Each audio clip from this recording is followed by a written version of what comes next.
Assalamualaikum warahmatullahi wabarakatuh. Jumpa lagi dengan saya Hana Afifah dalam mata kuliah Manajemen Pemasaran. Nah, di kuliah yang kedua ini kita akan membahas banyak hal ya. Jadi temanya adalah Company and Marketing Strategy Partnering to Build Customer Relationship. Jadi di sini kita akan membahas tentang perusahaan dan strategi pemasarannya. Nah, untuk tujuan pembelajarannya yaitu diharapkan setelah kalian mengikuti kuliah yang kedua ini, kalian dapat menjelaskan 4 langkah perencanaan strategis perusahaan. Kalian juga dapat mendiskusikan bagaimana merancang portofolio bisnis dan mengembangkan strategi pertumbuhan. Kemudian diharapkan kalian dapat menjelaskan peran pemasaran dalam perencanaan strategis dan bagaimana pemasaran bekerja dengan mitranya untuk menciptakan dan memberikan nilai kepada pelanggan. Kemudian menjelaskan elemen strategi dan bauran pemasaran atau marketing mix yang digerakkan oleh pelanggan dan kekuatan yang mempengaruhinya apa saja. Kemudian yang terakhir, diharapkan kalian dapat menyebutkan fungsi-fungsi manajemen pemasaran, termasuk elemen rencana pemasaran, dan mendiskusikan pentingnya mengukur laba atas investasi pemasaran. Nanti yang terakhir ini namanya research of investment. Isi dari mata kuliahnya apa aja gitu? Isi dari materi kuliah kedua ini apa aja gitu? Sesuai dengan tujuan pembelajarannya, maka isinya di kuliah yang kedua yaitu perencanaan strategis perusahaan. Di situ nanti kita menentukan peran pemasaran dalam strategi. Kemudian ada perencanaan pemasaran. Kemudian ada strategi pemasaran dan bauran pemasaran atau marketing mix. Ini nanti yang ada 4P, product, price, place, promotion begitu.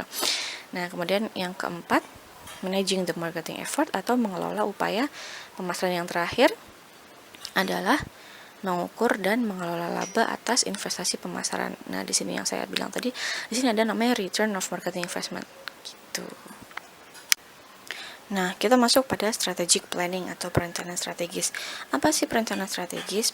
Strategic planning is the process of developing and maintaining strategic fit between the organization's goals and capabilities and its changing marketing opportunity. Jadi, perencanaan strategis adalah proses mengembangkan dan memelihara. Developing mengembangkan, maintaining memelihara kesesuaian strategis antara tujuan dan kapabilitas organisasi dan peluang perubahan pemasaran. Nah, perencanaan strategis ini tujuannya apa sih? Nah, dia bisa memberikan dasar bagi perencanaan lanjutan perusahaan. Kemudian kontribusi pemasaran bagi perencanaan strategis itu apa sih? Nah, kontribusi pemasaran dalam perencanaan strategis itu dapat mendefinisikan peranan pemasaran dalam perusahaan. Kemudian, walaupun perencanaan formal atau strategic planning secara formal ini menawarkan berbagai macam keuntungan bagi perusahaan, tapi tidak semua perusahaan menggunakan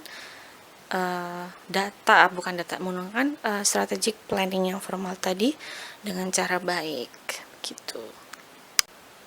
Nah, 4 langkah strategic planning itu apa aja sih? Yang pertama, mendefinisikan misi perusahaan secara jelas. Yang kedua, membuat sasaran dan tujuan. Kemudian yang ketiga, mendesain portofolio bisnis. Dan yang terakhir, keempat, yaitu mengembangkan rencana fungsional. Nanti kita bahas satu-satu. Nah, yang pertama adalah defining a market-oriented mission. Jadi, yang pertama adalah mendefinisikan misi perusahaan secara jelas. Caranya yaitu dimulai dengan membuat draft dari pernyataan misi secara formal. Nah, syarat misi ini tuh harus apa sih? Gitu loh. Misi itu kalau kita menyusun misi, dia itu harus satu, berorientasi pada pasar. Jelas karena ini misi bisnis ya kan, misi perusahaan bisnis. Yang kedua, harus realistis. Kita boleh membuat visi yang secara kira-kira misi secara yang wah gitu kan, tapi harus tetap realistis. Jangan sampai kita pengen ke bulan tapi kita nggak punya transportasi untuk ke bulan gitu. Jangan sampai seperti itu gitu. Yang ketiga yaitu harus spesifik. Jadi memang misi ini harus spesifik. biasa kita lihat visi misi di mana sekolahan gitu kan, visi misi perusahaan kan dia visinya satu, benar visinya apa, misinya banyak. Nah misinya itu adalah spesifik, pasti spesifik. Nah misi itu untuk jalan menuju visi. Kemudian yang keempat, di dalam misi itu harus ada unsur motivasinya. Jadi jangan sampai misi perusahaannya itu kayak biasa-biasa aja, nggak ada motivasinya. Baca misi perusahaan tuh kayak oh gini doang, oh ya udahlah gitu. Jangan, nggak boleh. Jadi harus yang ketika ketika karyawan itu semua stakeholder di perusahaan itu baca misi itu, mereka harus merasa termotivasi. Kemudian yang terakhir harus konsisten dengan lingkungan pemasaran, karena perusahaan bisnis nantinya akan ke pemasaran, memasarkan produknya, memasarkan jasanya, dan lain sebagainya. Nah, setelah kita mendefinisikan misi tadi, kemudian langkah yang kedua dalam strategic planning yaitu setting company objectives and goals. Jadi, misi tadi itu kemudian kita transformasikan menjadi tujuan utama dan sasaran pendukung secara detail untuk memandu seluruh perusahaan. Jadi di dalam setelah misi ini kita selesai, transformasi ke bisnis objektif, tujuan bisnis, dan juga ke marketing objektif, sasaran bisnis. Nah, tadi setelah kita mendefinisikan misi secara detail, secara jelas, kemudian mentransformasikan misi tersebut menjadi sebuah tujuan dan sasaran bisnis. Nah, yang ketiga dari strategic marketing strategic planning adalah designing the business portfolio, atau kita mendesain bisnis portfolio. Nah, di dalam bisnis atau portofolio bisnis ini, perusahaan harus menentukan bisnis dan produk mana yang harus menerima lebih banyak atau lebih sedikit sumber daya. Jadi dalam portofolio bisnis itu isinya apa sih? Portofolio bisnis isinya ya kumpulan bisnis dan produk yang membentuk perusahaan. Tujuannya apa? Tujuannya adalah tujuan portofolio bisnis untuk apa sih? Ya untuk mengumpulkan dokumentasi perkembangan dan progres suatu proses dalam mencapai target yang dibuat gitu. Nah, kemudian fungsinya apa? Fungsi portofolio bisnis yaitu sebagai sumber pedoman untuk melihat berbagai pencapaian atau prestasi yang telah diraih oleh seseorang. Atau kalau misalnya di perusahaan ya berarti fungsi portofolio bisnis adalah sebagai sumber pedoman untuk melihat berbagai pencapaian atau prestasi yang telah diraih oleh perusahaan. Nah, berarti di dalam portofolio bisnis itu apa sih isinya? Ya sekumpulan dokumentasi produk atau jasa yang kalian tawarkan, yang kalian jual, dan juga aktivitas-aktivitas bisnis atau aktivitas perusahaan yang berhubungan dengan bisnis, yang berhubungan dengan perusahaan gitu. Nah, ini ada contoh portofolio perusahaan. Ini gambarnya kecil ya, nggak terlalu kelihatan. Nah, nanti ini bentuknya, kalau yang kayak gini nih, gambar-gambar ini bentuknya dia portofolio bisnis, tapi bentuknya seperti katalog seperti katalog. Nah, ada juga portofolio bisnis yang bentuknya ada dituangkan dalam sebuah website. Contoh di sini sudah saya tulis contoh portofolio bisnisnya Samsung, contoh portofolio bisnisnya LG, dan lain-lain. Nanti kalian bisa cari di YouTube ya, tulis aja portofolio bisnis Samsung, portofolio bisnis LG, dan portofolio bisnis yang lain. Kalau perusahaan agribisnis ya tinggal cari aja portofolio perusahaan agribisnis begitu. Nah, kemudian apabila perusahaan hendak membuat portofolio bisnis yang paling sesuai dengan kekuatan dan kelemahan perusahaan tersebut dalam menghadapi peluang dalam lingkungannya, maka untuk hal ini perusahaan harus apa? Yang pertama adalah perusahaan harus menganalisis dan menyesuaikan portofolio bisnis saat ini. Jadi bukan portofolio bisnisnya mereka yang 10 tahun lalu, enggak, tapi portofolio bisnis saat ini. Mereka harus menganalisis itu. Kemudian yang kedua, mengembangkan strategi pertumbuhan dan penyusutan untuk menyesuaikan dengan portofolio masa depan. Jadi ada dua nih. Kalau perusahaan apa tadi? Kalau perusahaan hendak membuat portofolio bisnis yang paling sesuai dengan kekuatan dan kelemahannya dalam menghadapi peluang yang ada di lingkungan bisnisnya, mereka harus yang pertama menganalisis portofolio bisnis mereka saat ini dan mengembangkan strategi pertumbuhan dan penyusutan untuk menyesuaikan portofolio bisnis masa yang akan datang. Nah, untuk menganalisa portofolio bisnis saat ini, itu langkah-langkahnya apa saja sih? Yang pertama adalah mengidentifikasi bisnis utama yang membentuk perusahaan. Jadi sebuah perusahaan itu dibentuk, mereka pasti punya satu produk atau jasa yang utama, yang unggulan, yang benar-benar itu merepresentasikan perusahaan tersebut. Contoh misalkan kayak perusahaan Philips. Apa yang kita tahu dari Philips? Lampu kan, LED, cahaya, penerangan. Nah, jadi current business portfolio langkah-langkahnya ya berarti Philips itu mengidentifikasikan bisnis utamanya yaitu pencahayaan. Tapi jangan salah, Philips pun punya produk lain loh. Kalian mesti, saya nggak tahu ya, entah pada tahu atau tidak. Philips tuh punya produk lain, itu namanya Philips Avent. Philips Avent ini adalah dikhususkan untuk ibu dan anak. Jadi ibu dan anak ini di Philips Avent ini, Philips itu juga mengeluarkan produk apa coba?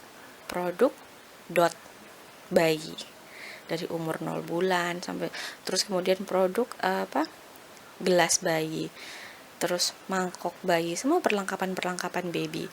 Kemudian Philips Avent pun juga mengeluarkan sebuah aplikasi namanya Kehamilan Plus untuk ibu, mengontrol kehamilannya. Kemudian Bayi Plus juga untuk mengontrol bayinya. Nah, itu kan produk lain daripada Philips, ya kan? Tapi bisnis utamanya membentuk perusahaan Philips ini apa sih?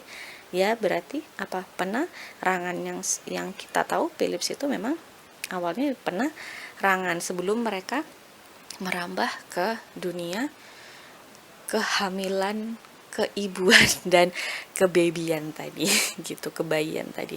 Kemudian yang kedua yaitu assess the attractiveness of its various SBUs. Jadi menilai daya tarik berbagai SBU-nya. SBU itu strategic business unit. Nah, seperti tadi Philips tuh punya produk lampu, ya kan? Pencahayaan itu Philips juga punya produk untuk bayi, ya kan? Nah, dua ini adalah bisnis yang berbeda, satu bisnisnya penerangan, satu bisnisnya bayi. Nah, jadi menilai daya tarik di setiap SBU-nya. Jadi bayi ini strategic business unit-nya, penerangan pun dia juga termasuk strategic business unit-nya. Jadi kita menilai daya tarik di masing-masing bisnisnya. Kemudian yang ketiga adalah menentukan seberapa besar dukungan yang layak untuk setiap SBU-nya. Jadi yang untuk strategic business unit-nya, untuk bisnis unitnya yang Philips Avent gitu, yang produk-produk bayi ini kira-kira harus seberapa besar dukungan yang harus diberikan perusahaan untuk bisnis unit ini. Kemudian untuk yang penerangan, lampu, LED dan sebagainya, seberapa besar dukungan yang layak untuk diberikan kepada bisnis unit penerangan ini gitu. Nah, tadi ada pembahasan SBU, Strategic Business Unit. Nah, kita bahas apa sih sebenarnya SBU ini? Nah, SBU itu adalah merupakan unit perusahaan yang mempunyai misi dan tujuan tersendiri yang dapat direncanakan secara terpisah dari bisnis yang lain di dalam satu perusahaannya. Kayak tadi contohnya Philips Avent dengan Philips lampu, ya kan, penerangan. Mereka sama-sama di bawah under one roof, di bawah atap yang sama, tapi mereka punya tujuan yang berbeda, betul tidak? Ya kan? Nggak mungkin misi sama tujuannya Philips Avent untuk bayi dengan Philips penerangan sama, kan tidak? Mereka tujuan dan misinya tersendiri, terpisah gitu. Nah, contoh yang lain apa? SBU yang lain adalah contohnya LG, ya kan?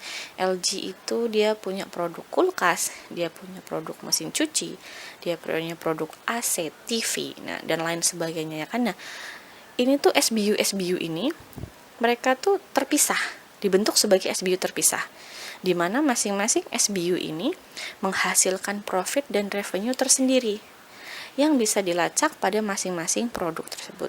Sama seperti Philips tadi, Philips Avent yang untuk bayi dengan Philips penerangan itu mereka punya misi dan tujuan tersendiri, dan mereka juga menghasilkan profit dan revenue tersendiri gitu. Dan itu masing-masing bisa dilacak. Oh, yang Philips Avent profitnya berapa, yang Philips penerangan profitnya berapa. Mereka memang punya profit sendiri-sendiri, tapi itu semua untuk mendukung perusahaan, dan mereka berada di bawah atap yang sama, itu atap Philips. LG pun di bawah atap yang sama, di bawah atap LG. Nah, setelah unit itu diberi status SBU, contoh misalkan nih, Philips Avent udah diberi status SBU, Philips penerangan diberi status SBU. Nah, setelah masing-masing ini diberi status SBU oleh perusahaan, maka unit tersebut dapat membuat keputusan tersendiri. Investasinya pun tersendiri, manajemennya pun tersendiri, anggarannya pun semuanya sendiri, terpisah gitu. Nah, tapi walaupun terpisah, tetap mereka berdua mendukung satu perusahaan, yaitu perusahaan Philips gitu aja. Nah, tadi yang kedua, assess the attractiveness of various SBU, dan juga yang ketiga, decide how much support and each deserves. Jadi tadi sudah saya jelaskan kan, setelah yang pertama itu adalah mengidentifikasi identify key business making of the company. Yang kedua, kita menilai nilai daya tarik dari tiap-tiap SBU-nya. Tadi saya jelaskan kan daya tariknya, yang produk A apa, produk B apa gitu. Kemudian decided how much supports each deserves. Jadi kemudian memutuskan kira-kira dukungan yang layak, seberapa besar dukungan yang layak untuk produk A, seberapa besar dukungan yang layak untuk produk B gitu. Nah, cara menganalisis the current business portfolio ini kita dapat melakukan dengan pendekatan the Boston Group approach, atau pendekatan pakai BCG matrix. Nah, dalam BCG matrix ini ada namanya stars, cash, cost, question marks, and dogs. Nah, dalam stars ini apa sih itu? Nah, produk atau suatu bisnis dikatakan dalam kotak stars gitu apabila dia mempunyai pertumbuhan yang tinggi dan saham yang tinggi, di mana membutuhkan investasi yang besar untuk membiayai pertumbuhan yang cepat. Kemudian kalau bisnis ada dalam question marks ini, apa sih kondisinya? Nah, ketika kondisinya unit bisnis ini, strategic business ini atau produk ini mempunyai saham yang rendah di pasar, tapi pertumbuhannya tetap tinggi. Pertumbuhannya tinggi, tapi sahamnya kecil atau sahamnya rendah. Nah, di sini mereka membutuhkan banyak uang tunai untuk memegang sahamnya. Ini masih bisa berkembang. Produk yang ada di dalam kotak question marks itu bisa berkembang walaupun labanya tidak tinggi. Kemudian, produk dikatakan ada dalam kotak cash cows apabila produk tersebut memiliki pangsa pasar yang tinggi tapi pertumbuhannya rendah. Nah, di sini perusahaan membutuhkan investasi yang sangat sedikit untuk menghasilkan pendapatan yang memungkinkan dana yang dihasilkan dari SBU tersebut untuk diinvestasikan kembali ke stars atau ke question marks gitu. Jadi diinvestasikan kembali ke produk stars ataupun question marks. Karena di cash cows ini dia produk itu memiliki pangsa pasar yang tinggi, cuman pertumbuhannya rendah gitu. Nah, yang paling parah adalah ketika produk tersebut ada di dalam kotak dogs, low market share and low market growth. Jadi produk dikatakan ada dalam kotak growth ketika bisnis atau produk tersebut pertumbuhannya rendah, pangsa pasarnya pun rendah gitu. Yang cuma bisa menghasilkan cukup uang atau laba atau revenue untuk memelihara produk itu sendiri, tapi tidak bisa menjanjikan untuk menjadi sumber uang tunai yang besar bagi perusahaan.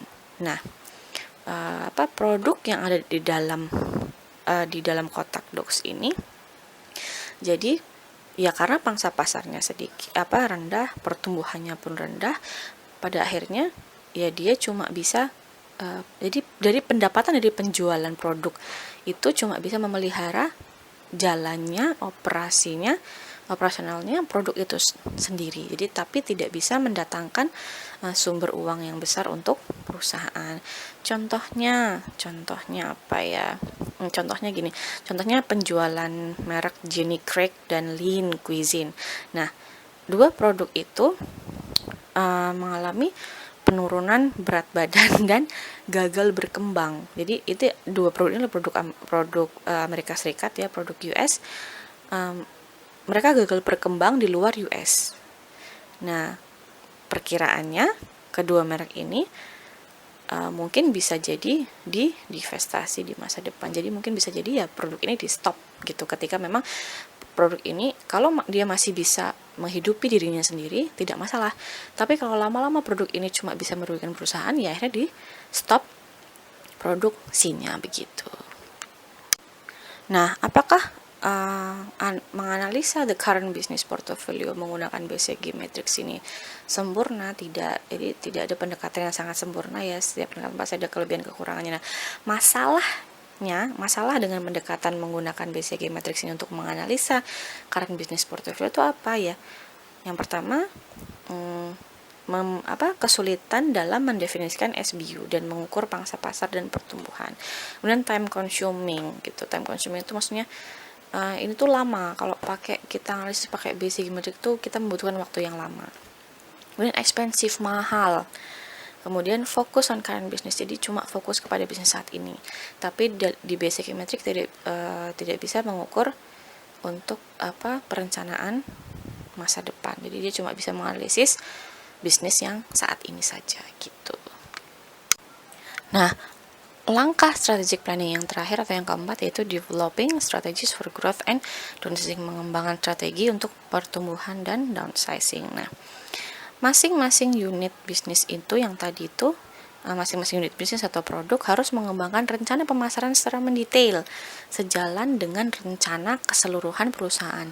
Walaupun mereka yang per SBU ini tadi, per strategic business tadi punya misi dan tujuan yang berbeda-beda, masing-masing punya misi dan tujuan tersendiri, tapi harus tetap sejalan dengan rencana keseluruhan perusahaan, harus sejalan dengan visi dan misi secara umum di perusahaan itu gitu. Nah, untuk mengidentifikasi peluang pertumbuhan perusahaan itu ada alat namanya product atau market expansion grid. Ini juga bentuknya nanti kayak matrix sama. Nah, product or market expansion grid itu apa? Adalah alat untuk mengidentifikasi peluang pertumbuhan perusahaan melalui yang pertama penetrasi pasar, kemudian pengembangan pasar, perkembangan produk atau diversifikasi. Nah, kita akan bahas secara mendetail setelah ini. Nah, pemasaran ini memiliki tanggung jawab utama untuk mencapai pertumbuhan yang menguntungkan bagi perusahaan. Nah, pemasaran perlu mengidentifikasi, kemudian mengevaluasi dan memilih peluang pasar dan meletakkan strategi untuk menangkapnya. Nah, salah satu alat yang berguna untuk mengidentifikasi peluang pertumbuhan adalah jaringan ekspansi produk atau pasar. Yaitu kalau bahasa Inggrisnya product or market expansion grid strategies. Jadi ini kalau dilihat dari gambarnya, dia seperti matrix di mana di situ ada existing markets, existing product, pertumbuhannya market penetration, ada market development di mana new markets, existing product development dan diversification. Kita akan bahas satu-satu di sini. Nah, kalau market penetration ini apa sih? Nah, market penetration atau dikatakan bahwa strategi pertumbuhan untuk meningkatkan penjualan terhadap pasar yang sudah ada atau segmentasi pasar yang saat ini sudah ada tanpa merubah produk. Jadi kalau lihat di sini ada existing markets, existing products, berarti market penetration adalah strategi pertumbuhan di mana menggunakan pasar yang sudah ada dengan produk yang sudah ada tanpa merubah produk, tanpa mengganti segmentasi pasar. Kemudian kalau market development, di sini market development kan yang kuning ini, sebelah kirinya apa? New markets, atasnya apa? Existing products. Berarti strategi pertumbuhan di mana dengan produk yang sudah ada mereka mencari segmentasi atau meletakkannya atau menjualnya di segmentasi pasar yang baru. Kemudian kalau product development itu ada existing markets dan new product. Berarti product development adalah strategi pertumbuhan perusahaan di mana dengan segmentasi pasar yang sudah ada, mereka meluncurkan produk yang baru atau produk inovasi. Kemudian kalau diversification adalah betul-betul new markets dan new product. Jadi mereka meluncurkan produk baru terhadap segmentasi pasar yang baru. Nah, begitu. Nah, kalau downsizing ini apa sih? Nah, tadi kan kita sudah membahas tentang developing strategies for growth and downsizing. Jadi untuk growth-nya, pertumbuhannya, kita sudah membahas tentang product or market expansion grid strategies. Jadi dengan grid strategies, expansion grid strategies ini, strategi pertumbuhan ini. Kemudian ada satu lagi yaitu strategi dengan cara downsizing. Downsizing ini apa sih? Downsizing adalah pengurangan bisnis portofolio dengan cara mengeliminasi produk-produk atau bisnis unit yang tidak memberikan keuntungan atau yang sudah tidak lagi cocok dengan strategi perusahaan. Jadi misal kalau ada sebuah produk atau sebuah bisnis unit yang dia kemarin kita sudah membahas tentang yang docs ya. Kalau docs itu jadi produk itu ada di dalam kotak docs di mana mereka atau produk tersebut itu pertumbuhannya rendah, share-nya juga rendah, sahamnya rendah, kemudian mereka tidak bisa memberikan keuntungan besar untuk perusahaan, mereka hanya bisa membiayai diri mereka sendiri. Nah, tapi ketika misalkan produk tersebut sudah ada di bawahnya lagi, di mana produk atau bisnis unit itu hanya membebani perusahaan, di mana menyebabkan mungkin kerugian. Jadi strategi downsizing ini diperlukan ketika memang sebuah produk atau sebuah bisnis unit dalam satu perusahaan itu sudah tidak dapat mendatangkan keuntungan dan atau sudah tidak cocok dengan strategi perusahaannya. Jadi diharuskan untuk dieliminasi. Itu namanya strategi downsizing. Kemudian, manajemen hubungan mitra atau partner relationship management ini juga termasuk salah satu strategi perusahaan, di mana manajemen hubungan mitra adalah proses bekerja sama dengan mitra di departemen perusahaan lain untuk membentuk rantai nilai efektif yang melayani pelanggan. Nah, serta bermitra secara efektif dengan perusahaan lain dalam sistem pemasaran untuk membentuk jaringan pengiriman nilai yang unggul secara kompetitif. Jadi, kalau kita lihat di sini adalah process of working closely with partners in other company. Jadi, manajemen hubungan mitra adalah satu perusahaan menjalin kemitraan dengan departemen di perusahaan lain untuk melayani pelanggan secara efektif, intinya begitu. Kalau value chain atau bahasa Indonesia adalah rantai nilai, yaitu is a series of departments that carry out value creating activities to design, produce, market, deliver, and support firms product. Jadi rantai nilai ini adalah serangkaian departemen di mana departemen tersebut melakukan aktivitas penciptaan nilai atau memberikan nilai kepada pelanggan dengan cara merancang, memproduksi, memasarkan, menyampaikan, dan mendukung produk perusahaan untuk menciptakan nilai kepada pelanggan. Nah, sedangkan value delivery network is made up of the company, suppliers, distributors, and ultimately customers who partner with each other to improve performance of the entire system. Jadi, jaringan pengiriman nilai atau value delivery network ini terdiri dari siapa aja sih? Dari perusahaan, pemasok, distributor, dan pada akhirnya pelanggan yang bermitra satu sama lain untuk meningkatkan kinerja seluruh sistem. Jadi perusahaan, pemasok, distributor, dan pelanggan ini adalah satu network value delivery gitu. Dari tadi kita membahas tentang marketing strategi. Apa sih marketing strategi? Strategi pemasaran adalah logika pemasaran yang digunakan unit bisnis untuk mencapai tujuan pemasarannya, di mana di dalam marketing strategi ini adalah namanya market segmentation. Market segmentation ini apa sih? Market segmentation adalah atau segmentasi pasar adalah pembagian pasar ke dalam kelompok pembeli yang berbeda yang memiliki kebutuhan atau karakteristik atau perilaku yang berbeda dan yang mungkin memerlukan produk atau bauran pemasaran terpisah. Jadi kita biasanya kalau nge-segmentasi market itu berdasarkan apa sih gitu kan? Berdasarkan ada biasanya demografik gitu yang paling umum ya. Jadi dari mulai usia 0 sampai manula tadi kan. Nah, itu kita boleh mensegmentasikan berdasarkan umur atau mensegmentasikan pasar berdasarkan pekerjaan.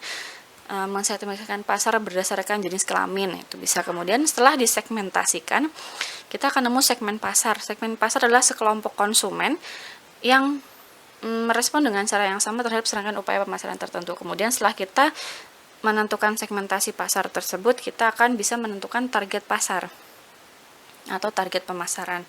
Nah, target pasar adalah targetnya, target pemasaran adalah prosesnya, di mana target pemasaran adalah mengevaluasi setiap segmentasi pasar, kemudian memilih salah satu atau lebih segmen untuk dimasuki, untuk kita jualan produk di situ, itu namanya target pasar.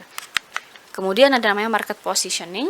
Market positioning yaitu penentuan posisi pasar ya, di mana produk kita itu dapat menempati tempat yang jelas, yang unik, dan yang diinginkan oleh pelanggan di antara, atau diinginkan oleh konsumen di antara kompetitor-kompetitor yang lain yang mungkin produknya sama dengan kita. Jadi market positioning adalah kita memposisikan produk kita di tengah-tengah kompetitor kita yang produknya sama, sekiranya kita itu bisa stand out. Jadi kita harus punya tempat yang jelas dan unik, di mana nanti konsumen itu, walaupun kita di tengah-tengah kompetitor, tapi konsumen tuh bisa recognize kita, bisa tahu bahwa oh itu produk A, padahal di tengah-tengah produk yang sama gitu. Karena apa? Nah, kenapa mereka bisa niteni ceritanya, titi bahwa itu produk kita, ya karena kita unik gitu. Itu namanya market positioning. Nah, di dalam marketing strategi pun kita di dalamnya juga ada namanya marketing mix. Yang paling rata-rata dibahas adalah 4P marketing mix atau baru pemasaran 4P. Di dalamnya adalah product, price, place, promotion. Nah, produk nih apa sih? Strategi produk adalah barang dan jasa dalam kombinasi yang ditawarkan perusahaan kepada pasar sasaran. Jadi produknya harus bisa sesuai dengan kebutuhan dan keinginan pasar, dari segi nggak cuman fungsinya ya, tapi desainnya, kemudian mungkin garansinya, kemudian macam-macam ya. Kalau price adalah harga, di mana harga adalah jumlah uang yang harus dibayar pelanggan untuk mendapatkan sebuah produk yang mereka butuhkan atau inginkan. Nah, harga ini relatif, subjektif ya. Ada yang mungkin orang menganggap harga itu mahal, ada orang yang anggap harga itu murah. Tapi walaupun relatif, harga itu terpenting. Itu ada dalam strategi pemasaran. Kemudian place-nya apa sih?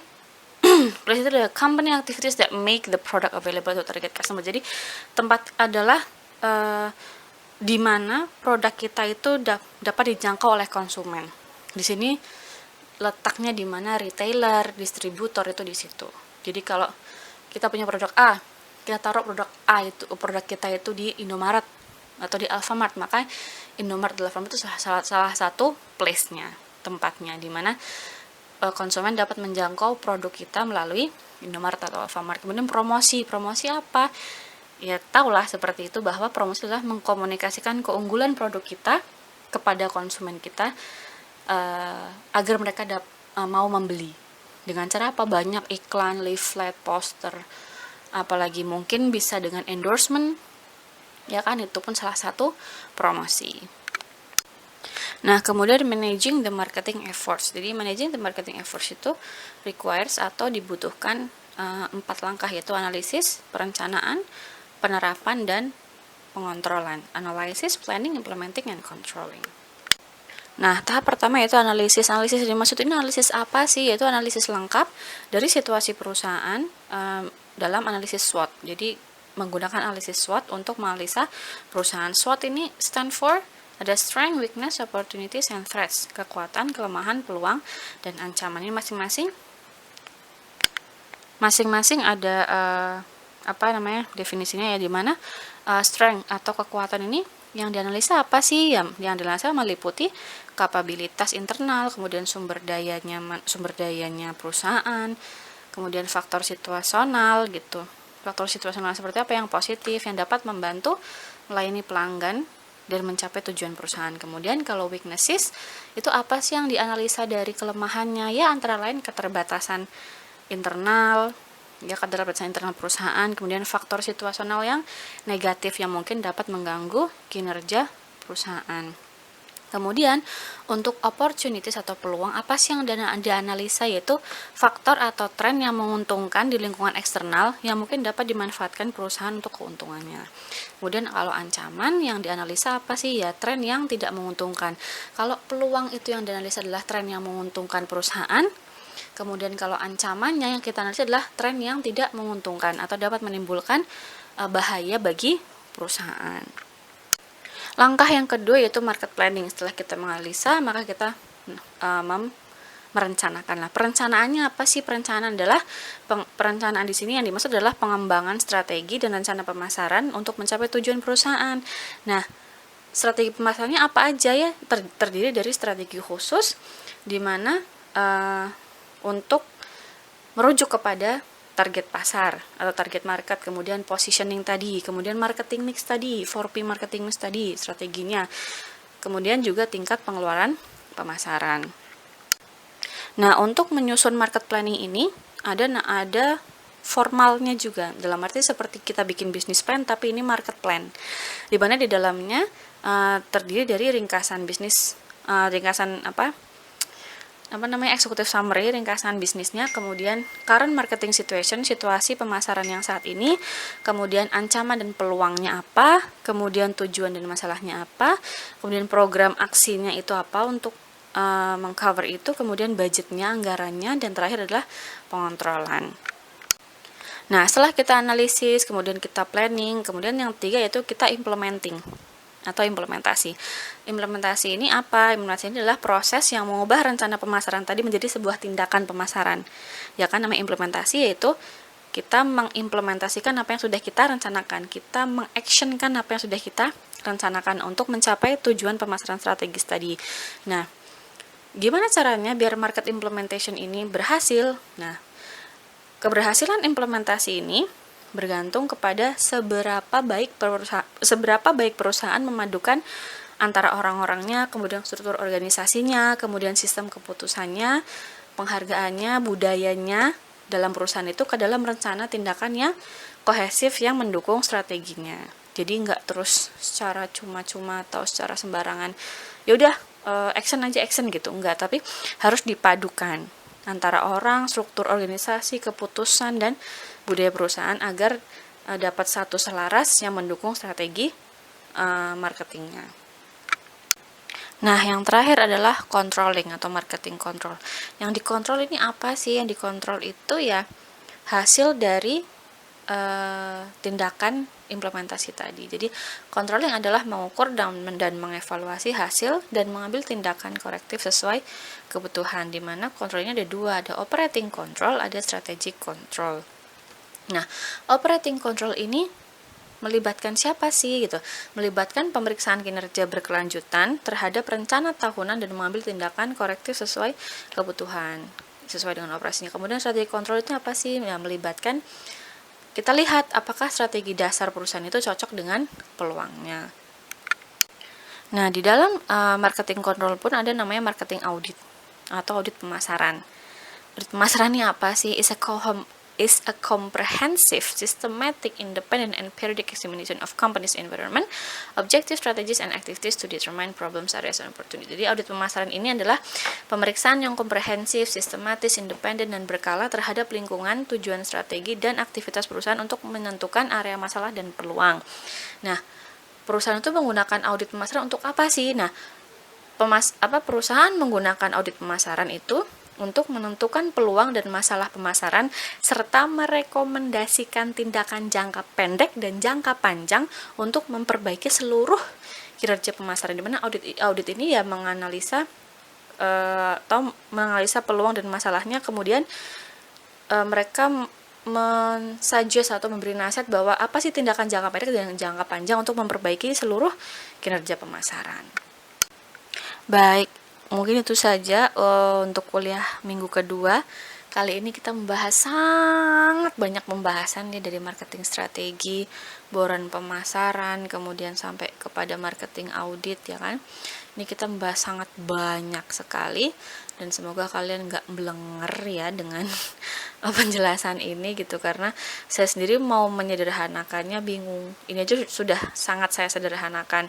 Aslinya slide-nya ada sekitar 50-an lebih, tapi ini saya sederhanakan menjadi separohnya, jadi biar kalian nggak blenger.